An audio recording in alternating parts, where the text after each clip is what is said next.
8 মাসের পেটে বাচ্চা নিয়ে প্রথমবার জন্মাষ্টমী পালন করলাম, তাও আবার বিদেশে একার সংসারে। ছোট করেই আয়োজন করেছিলাম, তাও সারাদিন লেগে গিয়েছিল, যেহেতু এখন তাড়াহুড়ো করে সমস্ত কিছু করতে পারি না।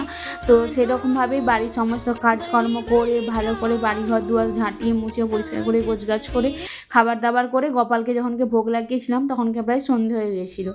তো চলো সেই কথাই আজকে তোমাদের সাথে শেয়ার করি। হ্যালো এভরিওয়ান, সবাই কেমন আছো, কী করছো? আর শুভ জন্মাষ্টমী, সবাইকে অনেক অনেক শুভেচ্ছা ও ভালোবাসা। তো দেখো, প্রথমে আমি স্নান করে নিয়েছিলাম, স্নান করে ওখানে ঠাকুর বাসনগুলো মেজে ঠাকুর ঘরটা পরিষ্কার করে দিয়েছিলাম।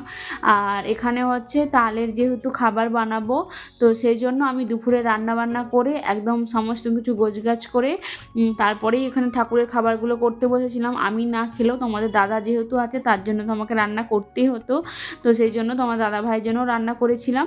আর সেই সমস্ত কিছু গুছিয়ে নিয়ে তালের মাড়িটা ভালোভাবে গরম করে নিয়ে দেখো নারকেল নাড়ু বানানোর জন্য এখানে নাড়ুটা গ্রেট করে নিচ্ছি।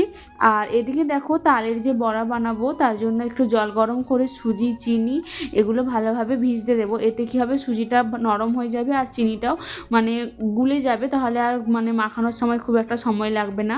আর চিনি সুজি ভালোভাবে গুলে যাওয়ার পর মৌরি নারকেল আর পরিমাণ মতো ময়দা দিয়ে এখানে তালের পালটা দিয়ে ভালোভাবে ডোটা বানিয়ে নেব। আর এই সময় আমি যখন 3টের সময় যখন খাবারগুলো ঠাকুরের বানাতে লেগেছিলাম, তারপর দেখলাম তো আমাদের দাদা বাড়িতে লাঞ্চ করতে এসেছে। তারপরে ও নিজেই আজকে লাঞ্চটা নিয়ে নিয়েছিল, আমাকে আর দিতে হয়নি, ও লাঞ্চ করে নিয়েছে। আমার এদিকে দেখো তালের বড়া বানানোর জন্য বেটারটা রেডি করে ওইদিকে ঢাকা দিয়ে রেখেছি। আর লুচি বানানোর জন্য তাল আর ময়দা দিয়ে এখানে হচ্ছে ডো বানিয়ে নিচ্ছি। এরপর দেখো কড়াইয়ের মধ্যে তেল ঢেলে নিয়ে বড়াগুলো এক এক করে ভেজে নেব। যেহেতু আমি প্রথমবার জন্মাষ্টমী পালন করছি, তো হয়তো ভুল ত্রুটি থাকবে, তো সেগুলো সবাই ক্ষমা করে দিও। আর প্রথম বছর ছোট করে আয়োজন করেছিলাম, আমার কাছে যেহেতু পিতলের গোপাল নেই, তো সেই জন্য অত বড় করে আয়োজন করতেও পারিনি। আর আমার একার সংসারে 8 মাসের পেটে বাচ্চা নিয়ে আমি ততটা তাড়াহুড়ো করে করতেও পারবো না, সেই জন্য ছোটো করে আয়োজন করেছিলাম। ফুলুরিগুলো ভাজা হয়ে যাওয়ার পর দেখো এখানে লুচিগুলো ভালোভাবে বেলে নিচ্ছি, লুচিগুলো ভেজে নেব।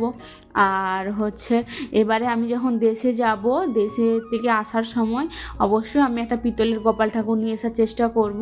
আর হচ্ছে আমার ইচ্ছা এবারেই ছিল যে একটা পিতলের গোপাল নিয়ে আসবো, কিন্তু তাড়াহুড়োর মধ্যে আর একটুও খেয়াল নেই যে গোপাল ঠাকুরটা নিয়ে আসতে হবে। তো কী আর করার, বাড়িতে যে পটটা আছে ওটাতে এই বছর জন্মাষ্টমীটা প্রথম তুললাম, তাও আবার 8 মাসের পেটে বাচ্চা নিয়ে। যেহেতু আমিও মা হব, সেই জন্য এক সন্তানের কামনা চেয়ে আরেক সন্তানের জন্মদিন পালন করলাম। তো দেখো এদিকে নারকেল নাড়ুটাও ভালোভাবে চিনি দিয়ে পাক করে নিয়ে নারকেল নাড়ুটাও এখানে বানিয়ে নিচ্ছি। আর নারকেল নাড়ুটা বানিয়ে নেওয়ার পর ঠাকুরের কাছে এসে, যেহেতু আমাদের ঠাকুরের আলাদা করে কোনো ঘর নেই, আর ঠাকুরগুলো যেহেতু আমাদের বাড়িতে যে মানে তাক করা আছে সেখানে থাকে, তো সেখানে তো এতগুলো প্রসাদ ভোগ লাগানো যাবে না, সেই জন্য দেখো আমাদের বেডরুমের নিচে একটা মেঝেতে জায়গা ছিল, সেখানে আজকে গপুকে আমি ভোগ লাগাবো। আর গপুকে ভোগ লাগানোর জন্য সমস্ত কিছু এখানে জোগাড় করে নিচ্ছি। এখানে 4 রকমের ফল নিয়েছিলাম ক্যাডবেরি, দই আর নারকেল সন্দেশ, তারপরে লুচি, তালের বড়া, আর নিয়েছিলাম লাড্ডু, দুধ, দই, তারপরে ওর সাদা জল, এই সকল দিয়ে আজকে ভোগ লাগিয়েছিলাম। আর দেখো ঠাকুরের ফুলগুলো ঢেলে নিয়ে লাড্ডুগুলো দিয়ে ভালোভাবে গোপালের ভোগটা সাজিয়ে নিয়েছি। আর আমার বাড়ির যে নিত্য পুজোর যে মানে ভোগ লাগানো হয় সেই প্রসাদ দিয়ে আজকে লুচি আর তালের বড়াই দেবো। যেহেতু আমি খাবার বানিয়েছি আজকে, সব ভগবানই আমার কাছে আজকে তালের বড়া আর লুচি প্রসাদ পাবে, তো ওগুলোই ভালোভাবে সাজিয়ে গুছিয়ে নিচ্ছি। আর তোমাদের দাদা ভাইয়ের এতটাই কাজের চাপ ছিল যে বাড়িতে থাকতেও পায়নি, আর একটু হেল্প করবে এরকমও কিছু মানে পরিস্থিতি থাকেনি। তো দেখো সমস্ত কিছু ভালোভাবে সাজিয়ে গুছিয়ে নিয়ে আমি গপুর জন্য একটা মালা বানিয়ে নিচ্ছি। আর এই যে ফুলগুলো দেখতে পাচ্ছ, এইগুলো আমাদের গাছেরই ফুল, আমাদের ছাদে প্রচুর পরিমাণে ফুল হয়, তো সেখান থেকেই সকালবেলা তোমাদের দাদা কিছু ফুল তুলে এনে দিয়েছিল, সেগুলোই এখন ভালোভাবে ঢেলে গপুর জন্য একটা মালা বানিয়েছি। এরপর দেখো গপুর প্রসাদগুলো মানে প্রসাদেতে ভোগে সমস্ত কিছু তুলসী পাতা দিয়ে গপুকে মালাটা পরিয়ে একটু চন্দন ঘষে নিচ্ছি। চন্দন ঘষে নিয়ে গপুকে এখানটায় সাজিয়ে দেব। আর সাজিয়ে দিয়ে ধূপ প্রদীপ জ্বেলে দিয়েছিলাম। আর দেখো এখানে প্রদীপ দিয়ে আরতি করে গপুকে ভোগ লাগিয়ে দিলাম। তো এবারের মতো জন্মাষ্টমীতে আমি এরকম ছোটোভাবেই পালন করেছিলাম। তো পরের বারে আমার তো আর এতটা কষ্ট হবে না, তখন অবশ্যই বড় করে পালন করার চেষ্টা করব।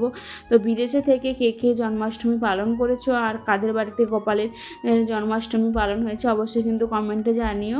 আর দেখো এদিকে আমার বাড়ির নিত্য পূজার যে ভোগগুলো লাগানো হয় সেটাও আমি এখানে ভগবানকে লাগিয়ে দিয়েছি।